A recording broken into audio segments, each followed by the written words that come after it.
Il bambino che cresce in mezzo alla natura, che fa attività venatoria, che uccide qualche animale, in genere è una persona che poi ha anche dei valori nei confronti della vita. Sembra assurdo, ma è così. È una persona che cresce con dei principi sani, che non si lascia trascinare magari da altre situazioni, eccetera.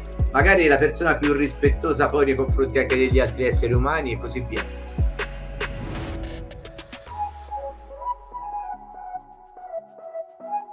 Allora Marco, ma parlami di te, ma tu partiamo subito a bomba perché a me piace andare dritto al sodo. Che lavoro fai? Allora, io lavoro da una vita, oramai ho perso il conto degli anni nel nostro settore, quindi il settore subacqueo, ma soprattutto specializzato nella pesca in apnea. Ho lavorato per più di 30 anni in Homer, adesso sto lavorando in C4. Nel corso di tutti questi anni mi sono occupato sia di aspetti commerciali, quindi vendite, rappresentanza, eccetera, sia di aspetti produttivi, idee, progetti, disegni, collaudi, seguire a 360 gradi praticamente la parte produttiva, ovviamente Ok, non quella manuale, ma quella progettiva. dell'idea, dello sviluppo Ok, e del collaudo, diciamo così. E poi in ogni azienda ci sono delle persone responsabili della parte, diciamo, prettamente di commerciale, chiamiamo così, che decidono se un prodotto è il caso di svilupparlo fino in fondo e venderlo oppure no. Non tutte le ok, idee vanno a finire nel catalogo. Questo tanti non lo certo. sanno, pensano che diciamo che su 10 cose che vedono ce ne sono state almeno 15-20 realizzate, provate, collaudate, ma Ok, non sempre poi vanno a catalogo perché ci sono dei prodotti che magari sono buoni, però poi si valuta che li utilizzano poche persone e allora non hanno un senso commerciale. Infatti ok, io spesso come battuta dico, se non mi piace a me vuol dire che si vende bene. È un ok, classico, perché ok, mi spiego meglio, se no magari non si capisce. La media dei prodotti, diciamo, più venduti sono quei prodotti che spesso abbracciano la categoria più ampia dei pescatori in apnea. Magari sono un po' più tecnici, sono un po' più particolari sì, e non tutti li capiscono, non tutti li apprezzano e allora hanno una vendita limitata.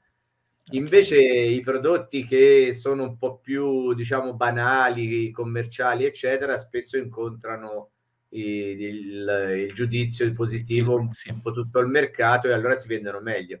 Quindi, diciamo, non decido io se un prodotto si vende o meno, io lancio le idee, presento i disegni dei prototipi e così via, e poi ci sono delle ok, persone specializzate che decidono se si va avanti o meno. ok, Questo è un ok. po' il retroscena del mio Del lavoro, diciamo processo così. aziendale, okay, Sì. fighissimo. Ma dimmi una cosa, parlando di aziende e quindi di prodotti, di sviluppo, test e così via, ma secondo te c'è ancora spazio per l'innovazione nella pesca subacquea? Guarda, fammi fare il calcolo, perché siamo nel 2023, sì, sono circa 25 anni fa, non faccio il nome perché qualcuno lo sa, perché è una battuta che circola nel nostro ambiente.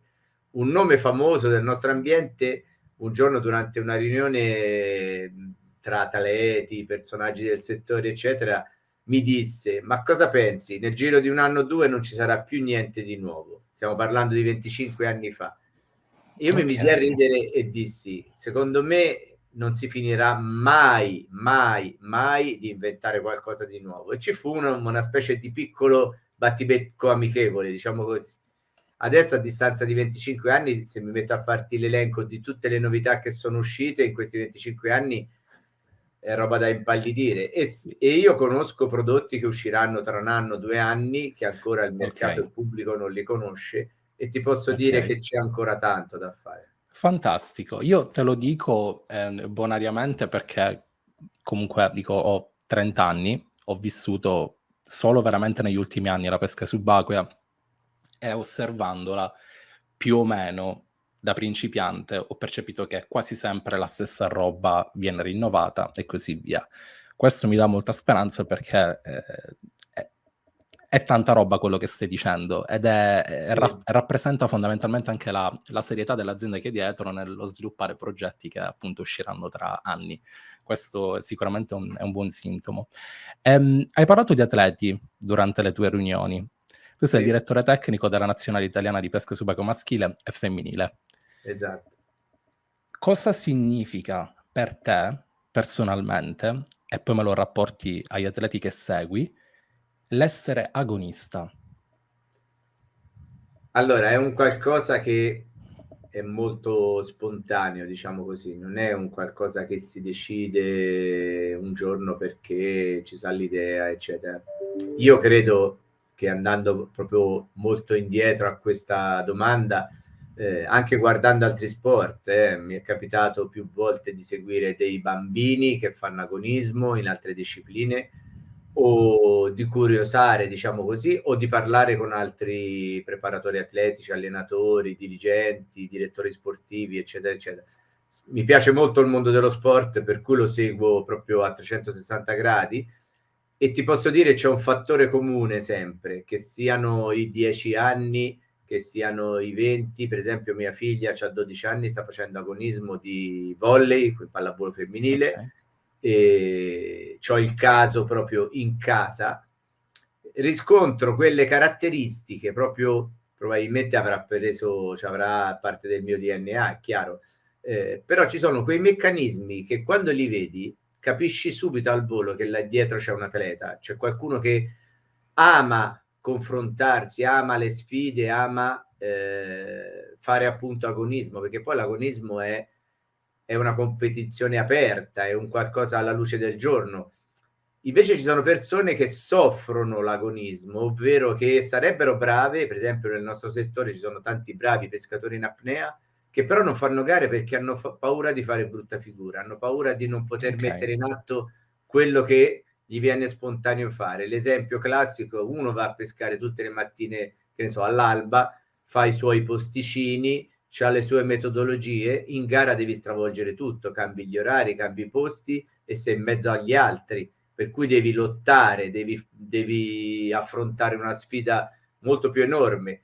Ecco, queste persone qui ce ne sono tante che poi alla fine non si lanciano nelle gare proprio perché hanno più l'ansia che quella carica appunto agonistica, che c'è sta necessità. Vada E okay, l'agonista quindi vero è quello che gli piace vincere sempre, anche se gioca a carte con gli amici, anche se in qualunque giusto. situazione, diciamo, è un Quello che qualcosa trova che... la competizione ovunque, Esatto. letteralmente. È Okay, qualcosa che okay, secondo me va chiesto più a uno psicologo che a me. Io ti posso dire dal mio okay. punto di vista, come... Dall'esperienza Esatto, sul come terreno. esperienze personali, spesso sono riuscito a vedere anche in bambini, all'inizio della loro attività, quello che sarebbe poi emerso, anche in altre discipline, perché comunque se c'hai quelle 3-4 caratteristiche, secondo me emergi Okay, sempre. e allora diamo queste 4 caratteristiche. Cominciamo dalla Ti prima. faccio un Quale secondo te è esempio: la più proprio, importante? proprio ieri ho detto questa frase, proprio ieri ho detto, parlando di Giacomo De Mola, che si sa, sai, campione del mondo in carica, ho detto, secondo me se Giacomo De Mola invece di fare le gare di pesca in apnea faceva le gare in un altro sport, sarebbe stato vincente lo stesso. Per farti un esempio, le Sì, sì, sì. caratteristiche sono: la prima che balza agli occhi è proprio l'atteggiamento, quindi l'atteggiamento Okay, che comprende un insieme di fattori, ora non la faccio lunga, okay, l'atteggiamento si okay. capisce in una parola, no? È come uno affronta le situazioni, quello è l'atteggiamento, è alla base di tutto. Poi molto molto importante è la capacità di controllo, perché l'atleta bravo è capace di controllarsi. Se ti fai prendere dall'ansia, dalla rabbia, dalla fretta, eccetera, eccetera, eccetera, lo vediamo per esempio nello sport che è più seguito, il calcio, vediamo degli atleti forti che hanno delle giornate nere. Se andiamo a guardare le Sì, loro sì, sì, giornate sì. nere, ci accorgeremo che si fanno prendere appunto da questi elementi: Dalle rabbia, emozioni, fretta, sì. emozione, eccetera, eccetera. E lo stesso vale per tutte le discipline. E poi molto importante, che tanti non gli danno assolutamente nessun valore, perché non capiscono, se non fanno agonismo, è l'organizzazione. L'organizzazione, l'agonista forte è uno che si sa organizzare in tutto. Sembra Ok. assurdo, uno dice, ma l'agonista forte è quello fisicamente più preparato, è quello più allenato, è quello più che ha delle performance incredibili. No, non è così, perché me la performance la alleni, ma queste cose che ho detto in precedenza non le alleni facilmente. Sono Sì, tutte sì. cose migliorabili, sì, ma non come la prestazione atletica. La Ok, prestazione ok. atletica è abbastanza semplice da migliorare. Ti metti lì, fai un programma di allenamento, ma se non hai la determinazione, se non hai quell'autocontrollo che ti permette di sapere che oggi mi devo allenare così, altrimenti è meglio che non mi alleno. La maggior parte delle persone si allenano in modo casuale e spesso non Ok, ottengono nemmeno risultati. L'agonista si ok, allena in modo mirato, preciso, rinuncia a tante cose pur di raggiungere quell'obiettivo lì. ok. Ecco, queste sono le Allora, basi. questi sono chiaramente, diciamo, è il bel tempo della situazione, quando troviamo l'atleta dove pressoché non c'è niente da dire. Ma quale invece pensi sia stato il tratto caratteriale peggiore da aggiustare nei tuoi atleti, nella tua esperienza? Qual è il tratto comune che magari non li fa performare come tu ti aspetti, come tu vedi? Beh, diciamo che ogni persona ha un tratto differente, nel senso qualcosa da aggiustare ce l'ha anche De Mola, non è che Okay, tutti ce l'abbiamo, no? Quindi okay, per farti l'esempio, magari se lo individuiamo e trovi l'atleta disposto, come dicevo prima, che ha questa capacità anche di organizzarsi, quindi di capire che lì si deve migliorare, ci deve lavorare, sa ascoltare, sa organizzare il suo lavoro, il risultato lo raggiungi. Il problema che mi fai venire in mente rispondendo alla tua domanda è quando trovi quei tipi di atleti che sono forti ma che non si lasciano guidare, cioè non accettano assolutamente, che questo è un tipico soprattutto della nostra disciplina. No, io sono bravo, io non ho niente da imparare, nessuno mi può dire ho il mio niente, metodo, la ho il mio mia metodo, tipolo punto, sì. fine. Cioè quello che dice no, io ho sempre usato, faccio l'esempio banale, no? Che mi salta in mente. Ho sempre usato quel tipo di testata lì, esce la testata, faccio sempre l'esempio, esce la testata aperta, la testata ha sempre usato la testata chiusa, no, non la uso perché secondo me non va bene, mi trovo meglio con quella, ma scusa, faccio l'esempio come se tu fossi l'atleta. Christian, ma se tutti stanno usando la testata aperta e tutti la reputano valida, perché te non ci vuoi nemmeno provare? No, perché tanto non va Sì. bene, quella uso io è meglio, non c'è niente da... Ecco, quando trovi queste persone chiuse, ho fatto un esempio, ma ne potrei fare 1000, trovi queste persone chiuse, ti accorgi che lì il lavoro diventa veramente difficile. Oppure ci sono quelli che È sono... fattibile questo lavoro, Marco? Ci si prova, qualche volta con qualcuno riesce a fare dei piccoli passi, poi si sbloccano e magari si va avanti. Il lato peggiore è quando trovi quello che è chiuso e non ne vuole proprio sapere di niente. Ma ora ho fatto l'esempio prima di un'attrezzatura, ma ci sono tanti altri tipi di esempi, soprattutto caratteriali, no? Quando te Okay. all'atleta gli chiedi di cercare di andare più d'accordo con gli altri, di cercare di Collaborare scaricare di un po' più di e quindi sì. tensione, magari domani non ti fare le solite 10 ore di acqua perché sei convinto che devi stare in acqua 10 ore, se no cerca di fare un lavoro Sì, sì, sì, più sì. ponderato, più mirato, senza sfiancarti, eccetera, e quello non ti ascolta e vedi che fa il contrario. Lì diventa difficile. Okay, questo mi fa pensare che non lo so, forse sto dicendo una cavolata, non c'è una tipologia di selezione per entrare ed arrivare a quei livelli di competizione? Cioè per entrare nella nazionale italiana esiste una selezione? Se sì, ci sono dei parametri ben fissati, ci sono delle interview sulla quale vi rapportate personalmente o è meramente, che so, basata sui titoli, sulle vittorie, sulle performance in gara? Allora, premettiamo per essere precisi che noi non siamo la nazionale italiana di calcio dove girano tanti soldi e quindi ci sono Okay, molte possibilità. Siamo uno sport di quelli minori, chiaramente non gira denaro, lo si fa soprattutto per passione. Molti pensano che si entri in nazionale solo per il risultato, no?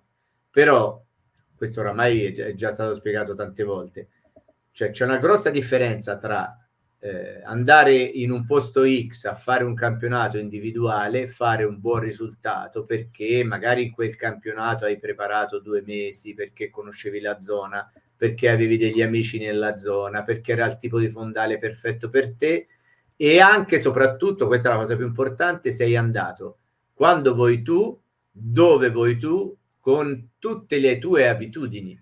Quando entri in nazionale è come entrare in una squadra di calcio, non puoi più fare tutto quello che Ti vuoi tu. mettono, sì. E quando entri in una squadra, in una nazionale, ti devi saper adattare ai ritmi, alle necessità di una squadra, agli umori che purtroppo ci sono, chiamiamolo nello spogliatoio, perché comunque non si parla di persone, amici semplici che vanno a divertirsi, punto e fine, cioè si parla di agonisti. Io li chiamo lupi, cioè far andare d'accordo 10 lupi non è mica facile.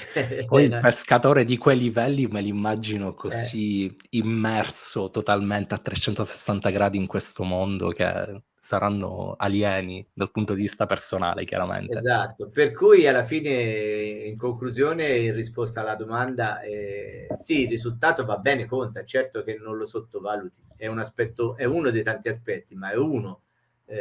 Poi ci sono degli aspetti di meritocrazia che non sono legati ai risultati, ma sono legati al comportamento. Quindi io quando vado ai campionati guardo come una persona si comporta, come si sa rapportare con gli altri, che tipo di carattere ha, quanto è disponibile, quanto è capace ad affrontare le situazioni, tutto quello che abbiamo detto prima, no? Io lo guardo. Sì, sì, E chiaramente faccio una specie di classifica che non esiste, ma dentro di me faccio una specie di sì, classifica, per cui sì, poi mi sì, baso su tutto questo. Questo è il mio metodo, magari tra un sì. anno ci sarà un nuovo direttore tecnico che userà un metodo completamente diverso. Ok, ok. Questo è il A me nostro piace scopo. tantissimo il fatto che, l'avevamo già detto, ma adesso implicitamente lo stiamo sottolineando, come l'aspetto caratteriale e personale della persona sia, diciamo, più importante della tecnicità e della bravura in acqua. Ehm, ed è ed è tanta roba. A me piace sentire questo perché, ogni volta io immagino, i grandi pescatori come delle figurine impossibili a cui arrivare. Però, come anche nella chiacchierata che ci siamo fatti con Giacomo, capisci che siamo fatti tutti di carne e ossa e che Certo. tutto è fattibile e che realmente tutto è fattibile. Io quest'anno avrei intenzione di fare le gare di pesca in apnea in Inghilterra, Marco.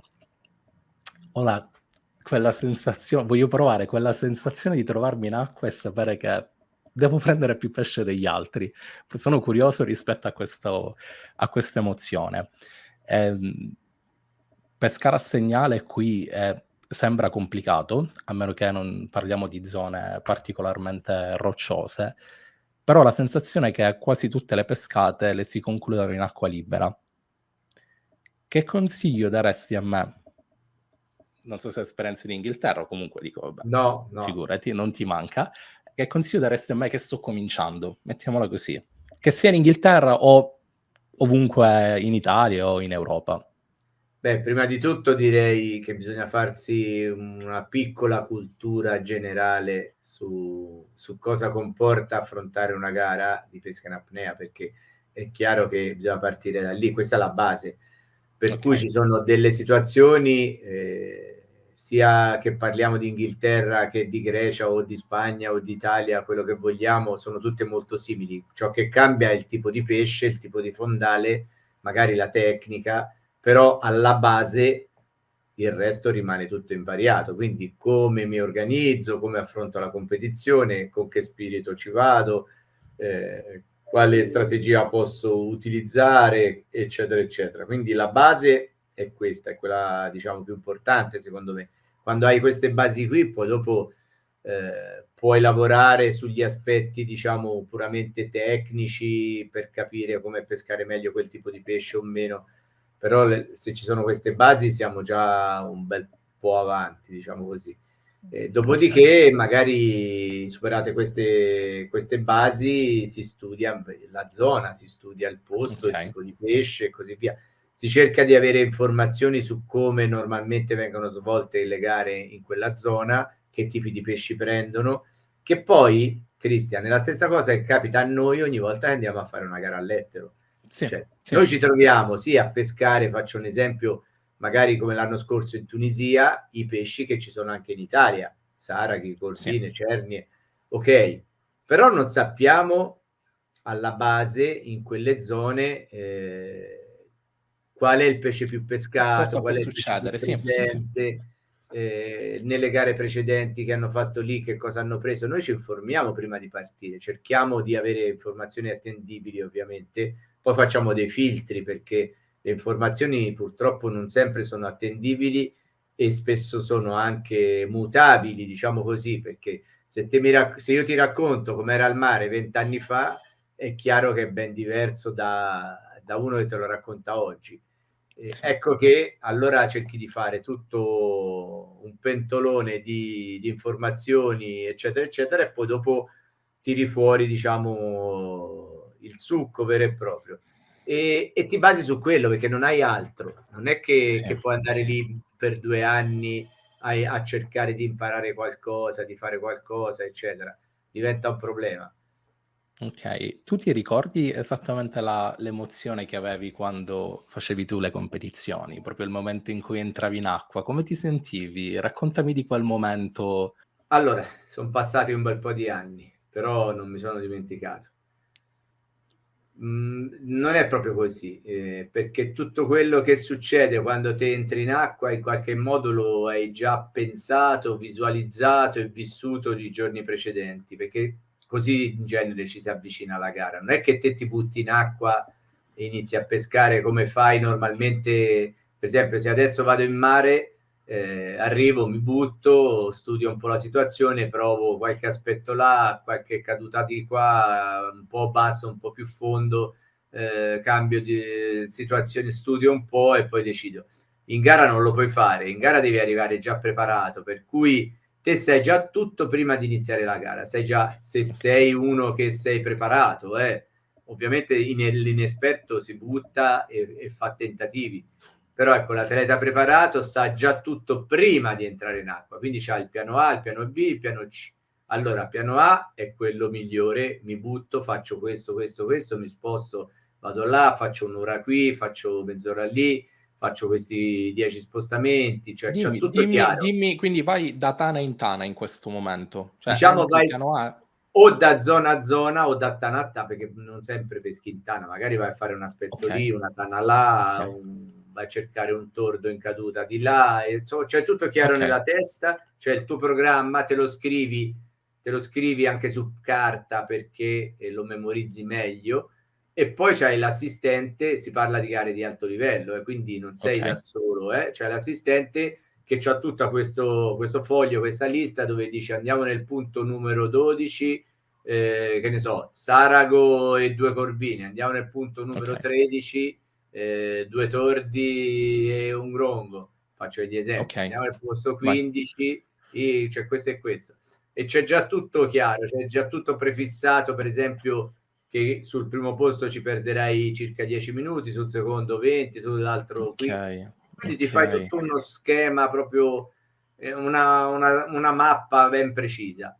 E questo è il piano A. Se poi arrivi e vedi che le condizioni son cambiate, perché un po' te lo immagini, spesso ce lo immaginiamo, magari è salita l'acqua fredda, sono spariti alcuni tipi di pesci, c'hai il piano B, allora se il pesce profondo per esempio non c'è, pesce basso non c'è, cambio la gara, devo farla profonda, se il pesce profondo non c'è, cambio la gara, devo farlo più basso. Quindi c'hai un piano di riserva, 1, 2, 3 piani di riserva, okay. per cui ti scrivi anche quelli e c'hai tutto il tuo programma anche su quelli. Questo è il modo in cui si affronta. Poi a livello emotivo invece lo affronti sul momento. A livello emotivo inizi anche prima, sì, perché ci pensi, eccetera, eccetera. Però poi nel momento che sta per iniziare la gara devi cercare di allontanare tutti i tipi di ansia, quindi andrà bene, andrà male, sbaglierò, non sbaglierò, eccetera. Devi trovare proprio la massima concentrazione. E quindi lì l'atleta Hai un forte consiglio per farlo? non è un lavoro che si può dare un consiglio e lo fai in un attimo. Okay, Diciamo è un lavoro abbastanza completo che lo devi fare da lontano, ci si deve lavorare quotidianamente, anche quando non si va in Ok. acqua.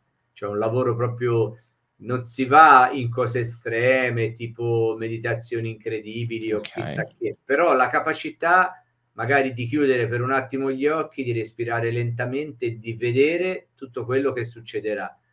Perché se te lo vedi prima, lo immagini, poi succede, lo gestisci meglio. Faccio Sì, un esempio stupido, no? Mentre noi peschiamo, se sappiamo che se ci intrighiamo su un filo dobbiamo tirare fuori il coltello e tagliare il filo, se lo sappiamo tutti questo, ma se noi lo pensiamo, lo analizziamo e diciamo in questo posto ci sono un sacco di fili persi sul fondo e se mi intrigo, ecco, se mi intrigo il coltello ce l'ho qua sul braccio, lo prendo con calma perché sennò faccio peggio, lo tiro fuori con calma, taglio, sembra banale quello che dico, ma non è così, perché poi se non si è completamente. pensato e non si è elaborato, ci si fa prendere dalla fretta e si fa peggio di prima. Magari il filo non solo si intriga di più, ma rischia anche di strappare la maschera o di creare altre complicazioni. Quindi Il coltello non è affilato, per no, vabbè, esempio. questa è una cosa, è un altro discorso, ma sapere che io devo andare qui a prendere un conto in superficie, devo pulire un pesce, dove ce l'ho il coltello? Ah, ce l'ho al braccio, Sì, ok. Un sì, conto è pensarlo in una frazione di secondo mentre sei in difficoltà. Quindi se io ora ho fatto un esempio che forse non c'entra molto, ma è per far capire. Se io sto andando a pescare una cernia e so che la tana è fatta in quel modo e ho visto che si va a infilare prima da quel lato lì, poi fa il giro così, poi si gira di nuovo e si mette di traverso, se la sparo di traverso non è facile tirarla, allora devo aspettare ancora quell'attimo che si gira un pochettino di più, quasi di muso. Cioè se si va giù e ci si fa prendere un po' dalla fretta, magari si spara come viene e sì, si crea il problema. sì, Se sì, invece io lo visualizzo prima, sono più preparato a restare calmo, ad aspettare il momento giusto e poi prenderla. Queste cose sono successe, potrei raccontarti degli episodi realmente accaduti, no? Parlando di altri atleti, e che ti possono dare l'idea, insomma, di questa situazione qui. È molto importante. Per esempio a Siros nel 2016, quando abbiamo fatto i mondiali, c'era una cernia difficilissima che avevano trovato parecchi atleti e questa cernia andava a infilarsi dentro una tana abbastanza ampia, buia, spariva e siccome non si poteva usare la torcia, non era facile poi vedere, cioè non si vedeva più in pratica. Mettici poi che partivano probabilmente almeno 5-6 atleti, su questa cerna doveva andarci Dario Maccioni. Ecco, Dario prima della gara, parlando di questa cosa, ci confrontavamo e lui mi disse, sai Marco, ho pensato che forse non ci parto su quella cernia là, perché tanto saremo in molti, ci daremo solo fastidio, la impauriranno, questa cernia entrerà dentro e nessuno la prenderà. sì, Ci vado a metà gara, quando probabilmente tutti hanno abbandonato la zona e magari provo a fargli un aspetto all'imboccatura della tana, perché questa cernia può essere che poi dopo si incuriosisce e magari ti dà la possibilità di vedere almeno un attimo.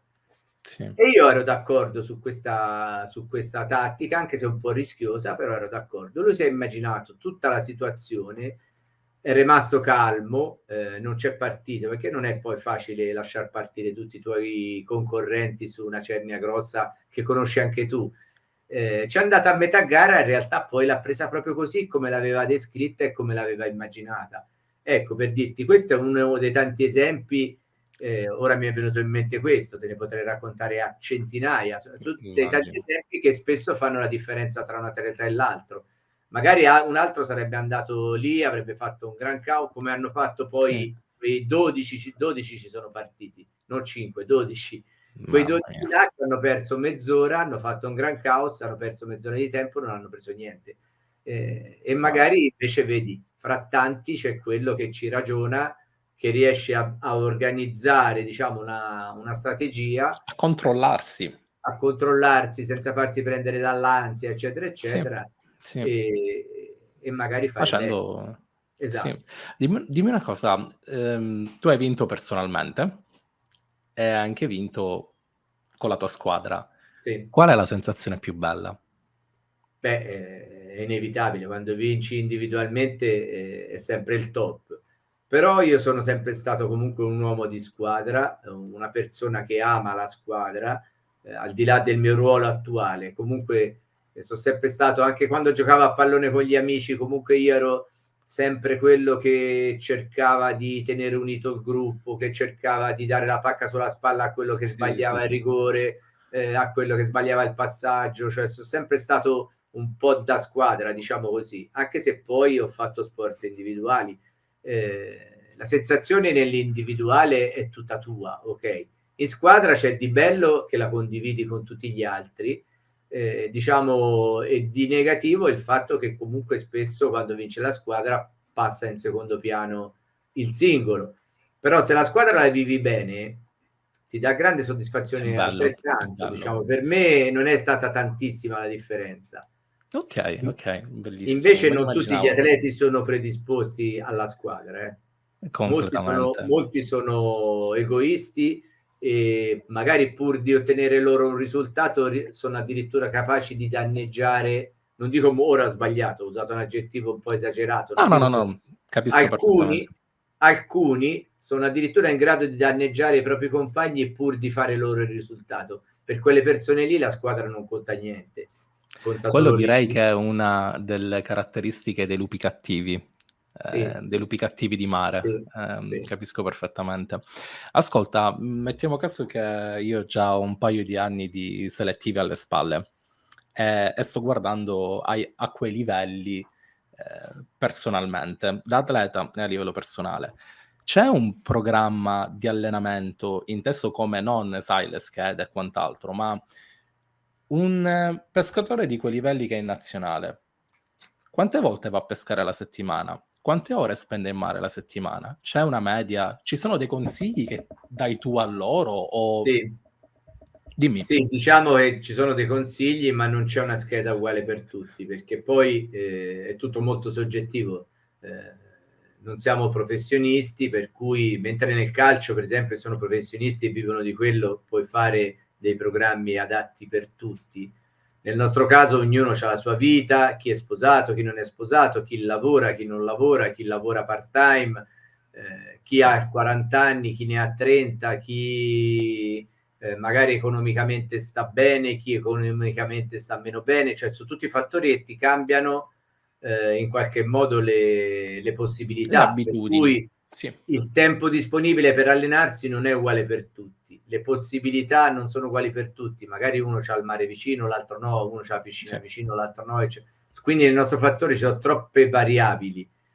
Quello che rimane abbastanza standardizzato e comune a tutti, che io consiglio sempre anche al principiante, è di lavorare dove siamo carenti. E questa sembra un'altra banalità che invece, se ci fai caso nel nostro settore, è tipica. Molti, anche i principianti, vanno e si allenano come dei Marines, come se fossero dei Rambo, diciamo, sì, e sì, poi non ottengono nessun risultato, perché quando te punti tutto su un qualcosa che magari in quel momento non ti serve, non ottieni niente. Bisogna puntare su ciò che ci serve, quindi se dopo 2 anni di agonismo fisicamente non hai tutte queste grandi necessità, o perlomeno diciamo tutto il tempo che investi per migliorare atleticamente ti dà il 3% di vantaggio e allo stesso tempo se alleni per esempio la mente ti dà il sì, 20% di vantaggio, cosa devi fare? Chiaro. chiarissimo. Però se pensi bene, quando si va a domandare a qualunque persona quanto tempo ti alleni a livello atletico, tutti ti sanno rispondere. Se gli domandi quanto tempo ti alleni a livello mentale, non ti sa rispondere nessuno. Quanto Sì, tempo ti alleni sì, a livello tattico, non ti sa rispondere nessuno. Pensano tutti, è come nelle attrezzature, tutti hanno in testa il sì, fucile più potente, quando invece nella realtà, e l'esempio è lo stesso, nella realtà 9 volte su 10 bisognerebbe tenere quel fucile con la potenza che ci abbiamo senza esagerare, senza aumentare e lavorare di più sulla tecnica. Allora, sì, se io sì, sono un sì, sì, capisco. principiante, mi viene spontaneo comprare il fucile più potente perché i pesci mi stanno distanti, fucile più potente, sparo a quella distanza, ma Sì, no, in sì, quel momento a me serve la tecnica, non il fucile sì, più sì. potente. in quel momento io non devo allenarmi atleticamente come uno della nazionale, io in quel momento devo imparare la tecnica, devo imparare l'autocontrollo, devo imparare le piccole strategie che servono per la pesca, quindi le condizioni meteo marine, eccetera, eccetera. Per Sì, cui lavorare a step a seconda del proprio livello, a seconda delle proprie disponibilità. Diciamo che sì, l'ideale sì, sì, sarebbe una specie di personal trainer che prima ti fa tutta un'analisi. È come andare dal dietologo, io lo dico sempre sì, come esempio, no? Quando te vai dal dietologo, non è che il dietologo ti dice questa è la dieta e ti dà un foglietto con la dieta e arrivederci e grazie. Il dietologo prima ti fa tutte le misurazioni, ti fa tutte le domande, ti capisce che stile di vita hai, che stile alimentare hai, che tipi di caratteristiche fisiologiche hai, dopodiché ti dà tutta una serie di indicazioni per cui va a lavorare su quello che ti serve. Per sì. noi più o meno è la stessa cosa, non possiamo farlo a casaccio. Ci sta, dico, dietro ad ogni risultato che si può definire tale, ci va sempre del lavoro dietro e soprattutto con costanza. Ascoltami, la pesca subacquea, dico per diretta esperienza, ma anche per chi non è nel nostro mondo, non è percepita come uno sport, una disciplina mainstream e i numeri, dico, parlano chiaramente. In un mondo che si va sempre di più sensibilizzando verso la vita. Sì, Leggiamo la poesia dietro sì, questo. Esempio, veganesima e quant'altro. certo. In un mondo dove adesso nel mondo digitale ci sono programmi sulla sensibilizzazione della plastica, della pesca su Netflix, li abbiamo visti tutti. Sì. Come la vedi la pesca subacquea in questo mondo che sta cambiando? Domanda da $1.000.000. Yes. Pensi che la Eh, banneranno mai questa disciplina, anche come la caccia, visto che se ne può fare a meno? Non ne ho la certezza, vado per previsione, ovviamente, sono ipotesi. Allora, penso che sicuramente andando incontro a un futuro sempre più delicato sotto questo aspetto, il rischio c'è. È anche vero che il massimo dei problemi lo abbiamo vissuto una ventina di anni fa. In questi ultimi 20 anni ci sono sempre più o meno gli stessi problemi, ma sono forse diciamo almeno un 10-15% diminuiti. Mi dicevano, ora non voglio fare promozione, non vorrei essere No, frainteso, no, no, però no, vai mi tranquillo. dicevano gli atleti statunitensi che in America 30-40 anni fa hanno vissuto lo stesso momento che stiamo vivendo noi, dove volevano quasi farli smettere. Invece, se Okay. vediamo bene oggi, questi prendono un sacco di pescioni facili perché Sì, devono solo avvicinarsi e sparare, cioè è come andare a sparare a una pecora in un campo, per sì, intenderci. sì, Animali tranquillissimi, dove conta solo questa potenza del fucile, spari e sì, prendi questi bestioni che sanguinano, che sbattono, eccetera. sì, sì, sì, sì, Però sì, sì. sembra che da loro tutto questo ecologismo, tutta questa attenzione, come dicevi tu, all'animale ucciso, eccetera, sembra molto calato, tant'è vero che adesso non hanno più gli Okay, stessi problemi di prima. Per cui c'è okay. da augurarci che magari nel tempo succeda anche da noi, perché comunque è importante capire tutto questo e adeguarci. Infatti noi dobbiamo Sì, cercare di essere anche attenti all'immagine che trasmettiamo, dobbiamo cercare di sì, essere attenti anche alla cultura della pesca in apnea. Per esempio, una delle mie, diciamo, dei miei sogni e anche delle mie battaglie principali è sempre stata quella di trasmettere la cultura della pesca in apnea, perché purtroppo, lo dico senza offesa per nessuno, però purtroppo da noi in Italia, se andiamo d'estate, non parlo d'inverno ci vanno quelli che hanno esperienza, ma se sì, andiamo d'estate a prendere 10 pescatori in apnea, 8 spesso non sanno nemmeno le leggi che regolano la sì, pesca in apnea, sì, quindi commettono errori incredibili, commettono infrazioni incredibili, commettono atteggiamenti brutti anche, per sì. cui ne risente tutta l'immagine di tutta la categoria. Sai sai perché ci ho pensato, Marco? Perché, credo che si perda il contatto con la realtà rispetto al fatto che noi stiamo uccidendo un animale.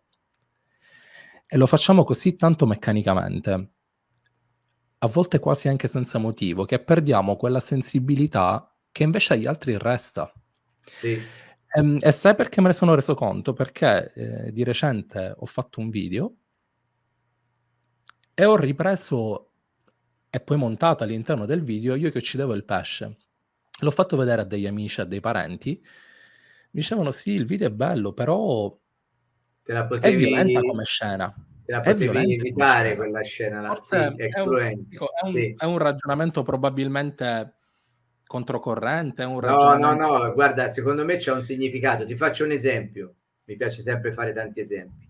Vai, Se vai. domani ci fanno vedere in televisione in tutto il mondo come viene ucciso un maiale tagliato, affettato e poi venduto nel supermercato, secondo me tutti smettiamo di mangiare di Sì. mangiare quella roba là. Sì, sì, sì, sì. Perché non ci possiamo rendere conto, ma purtroppo È così. siamo Sì, esseri emotivi, per cui anche noi che peschiamo il pesce, se lo viviamo come sfida ancestrale, cioè fin dai tempi, come lo vivono tutti gli animali della natura nel sì, mondo, perché non è che la leonessa quando mangia la zebra sta lì a pensare se è mamma, se non è mamma, se c'è i cuccioli, se è giovane, se è adulta, cioè, deve cacciare la sua preda, la caccia è il suo istinto, è la sua natura, quindi non si fa tante domande, caccia, mangia, sopravvive, è un fatto di sopravvivenza. Impulsi di vita e di morte che tutti abbiamo, anche sì, noi esseri umani.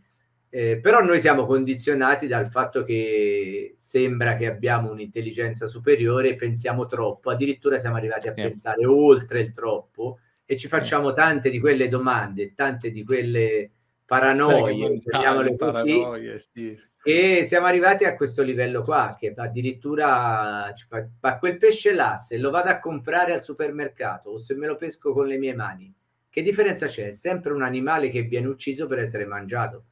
Quindi Sì, assolutamente. perché devo complicarmi la vita? Ma noi in questi ultimi 50 anni siamo molto cambiati. Magari un animalista mi dirà che sto dicendo delle eresie, però da parte mia è un fattore istintivo, ce l'ho come istinto, Sì.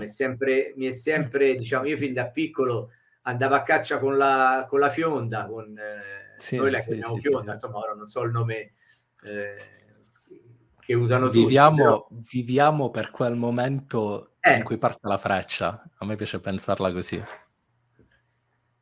noi si cresce in questo modo senza saperlo, ce l'abbiamo dentro, ce l'abbiamo nel DNA, sono impulsi che ci appartengono, non è che li possiamo Sì, cambiare tanto facilmente. sì, Non è che con sì, questo abbiamo risposto a tutti i quesiti, però io penso che sia impossibile andare a modificare la nostra natura, no? sì, Perché dopo sì, questi impulsi, se te li elimini sulla caccia, sulla pesca, sull'agonismo, su queste cose qua, poi dopo sfociano in altre cose molto peggiori. Infatti, sì, quelli che se andiamo a guardare, non è che sto facendo statistiche, però facciamoci caso, se andiamo a guardare quelli che non fanno agonismo, che non fanno sport, che non fanno attività venatorie, eccetera, eccetera, poi fanno delle cose mediamente, non dico tutti, ma insomma una buona percentuale fanno delle cose bruttissime, molto peggiori, sì, senza ora stare a dire cosa, fanno cose peggiori che invece non le vedi fare all'agonista, allo sportivo, a chi ha attività venatoria, eccetera. Il bambino che cresce in mezzo alla natura, che fa attività venatoria, che uccide qualche animale, in genere è una persona che poi ha anche dei valori nei confronti della vita, sembra assurdo, ma è così, è una persona che cresce con dei principi sani, che non si lascia trascinare magari da altre situazioni, eccetera. Magari è la persona più rispettosa poi nei confronti anche degli altri esseri umani e così via. Non sempre è così, molte persone che non hanno mai toccato sotto certi aspetti un animale, poi andiamo a scoprire che sono dei mostri in altre situazioni. Allora, ti faccio l'ultima domanda.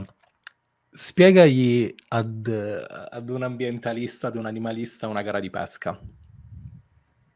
Allora, posso capire sicuramente il punto critico che potrebbe dire l'ambientalista, l'animalista, ovvero state uccidendo degli animali per fare una competizione, quindi una classifica, eccetera. E questo lo capisco, non lo discuto. Però vorrei rispondergli che comunque è tutto, diciamo, in qualche modo regolamentato, è stato regolamentato in modo che non sia troppo massivo, che non sia Sì, troppo pesante, eccetera. Ci sono dei limiti di cattura, ci sono dei limiti di peso, si cerca di rendere la gara più bella possibile senza fare delle stragi.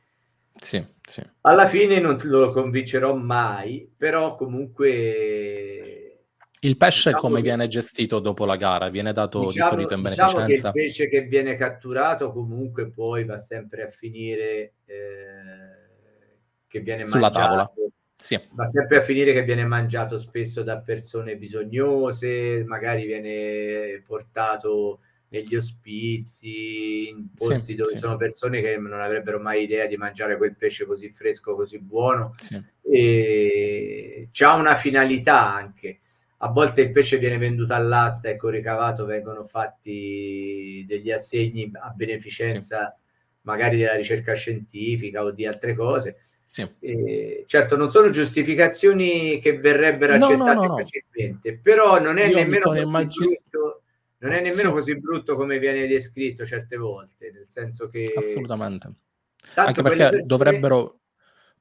dovrebbero anche capire che alla fine dei conti, ehm, è difficile da credere, però noi siamo i primi conoscitori del mare e noi siamo i primi testimoni del suo cambiamento e i primi che possono alzare una bandierina e dire: "Facciamo qualcosa". Sì. Quindi ci sono i pro e i contro e Ti questo è posso da fare oggettivamente un valutare. esempio? Ti posso fare un esempio concreto? Quando abbiamo organizzato una gara importantissima in Sardegna, ero stato invitato, anch'io insieme agli organizzatori, gli organizzatori mi avevano invitato ad andare a una tavola rotonda con il sindaco e gli assessori della zona, eccetera. A un Okay, certo punto un assessore ha tirato fuori la tua domanda, ha detto: "Sì, ma perché voi fate le gare di pesca e tutto questo pesce che uccidete?" Ma ha fatto la domanda precisa. Non so se era un okay, ambientalista, però ha fatto la domanda precisa. Io mi hanno chiesto a me di rispondere, io gli ho risposto questo, gli ho detto: "Allora, qui verranno questo numero di atleti, staranno tutti mediamente 10 giorni, in fondo alla gara pescheranno più o meno questa quantità di pesce, che se lo dividiamo per quei 10 giorni di preparazione, alla fine diventa un pesce al giorno pescato." okay. Gli ho detto: "Se qua nello stesso posto vengono 100 turisti, 10 giorni in vacanza, che non fanno gare, pescano e odiano le gare perché dicono che non hanno senso le gare, questi Sì, però tutti i giorni vanno a pescare, magari invece di un pesce ne prendono 2, 3, ecco che hanno preso più ottimo. pesce anche solo per mangiare e alla fine comunque sempre la cattura Poi il c'è, pesce sempre s'è il pesce tolto. Sì, c'è, sì, sì, sì. il pesce dall'acqua esce lo stesso, no? Quindi quella gara che a monte c'ha 10 giorni di preparazione, studio, perlustrazione, eccetera, eccetera, eccetera. Poi in realtà te vedi sto carniere con 10 pesci, Sì, sembra che uno ha preso sì, chissà cosa, ma in realtà quello è il lavoro di 10 giorni. Quindi alla fine assolutamente. un pesce al giorno. Non è che poi Eh, alla fine, se si va a fare calcoli, sai cosa è venuto fuori? C'è uno studio della federazione che porta avanti il dottor Terlizzi, che è responsabile della parte, diciamo, ambientale della federazione, della FIPSAS. Nello studio che ha appena pubblicato è venuto fuori che negli ultimi anni, da tutti i tipi di gare di alto livello, non di basso livello, quindi di alto livello, la media del pescato è di 0,6 kg, quindi 600 grammi ad atleta per ogni ora di pesca. Per cui c'è anche un dato esatto sul prelievo, perché te prendi il pescato finale, lo dividi per tutti gli atleti, per le ore di pesca che vengono fatte, capisci quant'è il prelievo. Un prelievo di 600 grammi per ogni ora ad atleta, in confronto a tante altre cose che vediamo e che vengono anche pubblicizzate in televisione, è assurdo. sì, Quindi non, sì, non sì, sì. è la difesa, c'ho ragione io, punto e fine, ma Sì, sì, sì, sì, sì. è Guardare a per dati dire che ti danno un'informazione. non è così grave come pensiamo, non è così Sì, sì, eclatante sì. come Ma pensiamo. infatti è da sottolineare, perché magari chi ci guarderà e chi ci sta guardando, ehm, con la pesca subacquea non c'ha proprio niente a che fare e magari è pure un ambientalista, tanto di rispetto, che, la pesca subacquea di fatto è il metodo più sostenibile di pesca, perché noi abbiamo la possibilità di scegliere se sparare o meno e a cosa. Quindi è giustissimo sottolinearlo, ed è anche giusto, per quanto anche sentito dire, che la pesca industriale e tutto quello che conosciamo, ampiamente pubblicizzato nei media, invece ha un impatto praticamente devastante. Dico, sono cose che diciamo sempre, e ci sta che lo diciamo anche e soprattutto in questo contesto. E sai qual è l'aspetto più importante in conclusione? Vai. Che non ho avuto, diciamo, la possibilità di concludere con questo ragionamento. È la selettività che ci permette a noi di scegliere ancor prima di premere il grilletto se quel pesce è possibile ed è giusto catturarlo o meno, o se è sbagliato, eccetera. Poi ovviamente la Sì. pecora nera ci sta sempre, però mentre Sì. nella pesca con la canna, dove fanno anche il catch and release, poi lasciano i pesci e l'80%, 90% secondo gli studiosi muoiono, quindi è tutta scena poi alla fin fine. Sì, sì, sì, sì. Noi possiamo decidere ancor prima di premere il grilletto, per cui se il nostro peso minimo, faccio l'esempio, noi abbiamo dei pesi minimi su dei pesci, chiamiamoli pesi minimi etici, che sono mediamente il triplo di quelli di legge. Magari per legge, non so, un pesce è 15 centimetri, noi almeno 45, 50 centimetri, se no non lo Sì. catturiamo. Perché noi E valla a catturiamo? catturare un pesce Sì, di quella dimensione. quando capita, quando capita. Però ecco, ci sono dei pesci, per esempio, che possiamo decidere di non catturare perché vediamo che c'hanno le uova, vediamo che sono in una situazione particolare. Ci sono dei pesci che magari non ci servirebbero e possiamo evitare di catturare. Una rete prende tutto e poi, Sì. sempre secondo studi che io ho seguito in convegni specifici, non mi ricordo ora all'esatto numero, ma circa il 50% del pescato viene ributtato in mare perché non è vendibile, magari specie di pesci non Pazzesco. pregiati, eccetera, eccetera, eccetera. Noi abbiamo anche questa potenzialità di selettività se siamo tutti bravi, ovvero possiamo decidere se è un pesce catturabile oppure no. Anche questo è un aspetto molto importante.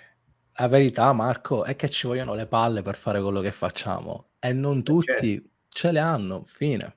Sì, Fine. sì. Dico, rispetto al carattere, alla personalità dell'agonista, rispetto a chi non ci sta, rispetto a chi fa le cose.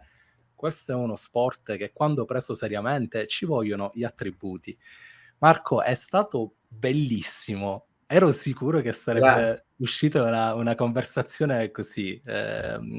Devo comprare il tuo libro perché mi trovo mentalmente molto affine alla tua linea di pensiero ed è incredibilmente motivante. Sei veramente Guarda, una persona fantastica. Grazie. approfitto per fare pubblicità a questo punto, tanto lo fanno tutti, lo faccio pure io. Ho appena terminato da pochissimo il nuovo manuale di pesca in apnea, che è la nuova edizione, perché praticamente la precedente edizione era terminata e l'editore mi ha chiesto se volevamo rinnovarlo oppure no. E io gli ho detto sì, va rinnovato perché in questi anni tante cose sono cambiate. Dovrebbe uscire tra aprile e maggio e quindi sarà la nuova Okay. edizione dove ci sono anche argomenti che in parte toccano quello di cui abbiamo parlato. Visto che hai nominato libro, eccetera, e questo è il manuale di pesca in apnea. Invece, per quanto riguarda l'allenamento mentale, c'è il libro che è uscito l'anno scorso che si chiama La forza del controllo, dove lì si fa un percorso a 360 gradi, è un bel libro alto, c'è tanta roba dentro e lì si Okay. capisce quanto è complesso, quanto è veramente complesso andando a leggere tutto, quanto è veramente complesso il mondo dell'autocontrollo, chiamiamolo così, E dimmi, sì. Sì, a sì. livello sportivo parlo, non si sta parlando di malattie mentali o chissà No, che. che dico che poi si estende inevitabilmente, a livello personale. Dove sono Sì. disponibili i tuoi libri? Sito internet, Amazon? Allora, Dimmi. sul mio sito ci sono le presentazioni che spiegano cosa c'è dentro quel Okay, libro, i capitoli, gli argomenti, eccetera, eccetera. C'è il link diretto alla casa editrice che si possono okay, acquistare direttamente anche dalla casa editrice, okay, altrimenti, se no, su tutti i canali da Amazon a okay, okay. librerie, eccetera, eccetera. Quindi basta Fantastico. solo cercare. Okay, grazie per la tua opportunità. Speriamo Grazie a di te, è stato un aver piacere. acceso qualche lampadina, e niente, buon mare e buona continuazione. Altrettanto, grazie. Ciao, ciao. Ciao.